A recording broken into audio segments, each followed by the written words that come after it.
Et quand vous prenez les différentes crises, ça révèle une chose que vous venez de décrire, c'est que l'État s'est appauvri. L'État s'est appauvri et notamment sous la période macroniste, on se rappelle des dernières crises, notamment qui étaient en lien avec le carburant, crise des gilets jaunes.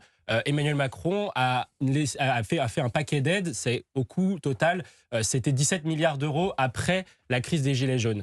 Crise du carburant avec la guerre en Ukraine et l'inflation énergétique. Elisabeth Borne, 12 milliards d'euros, c'est le fameux quoi qu'il en coûte énergétique qui prolongeait le quoi qu'il en coûte après la crise sanitaire. Et là, aujourd'hui, on se retrouve avec une petite aide morcelée pour quelques personnes, enfin que pour quelques métiers, de 70 millions. Donc vous voyez, Mais 17 milliards, 12 milliards, 70 millions, et si à la limite, si on fait sur une année, ça serait 700 millions. Mais toujours est-il que, voilà, c'est pas beaucoup. Et d'autant plus que c'est pour aider des Français à payer une dépense qui est elle-même surtaxée. Le carburant, c'est quand même 60%. Donc, Merci on vous prend de le rappeler. 60% et on vous rend 10%. Donc voilà, on vous laisse des miettes.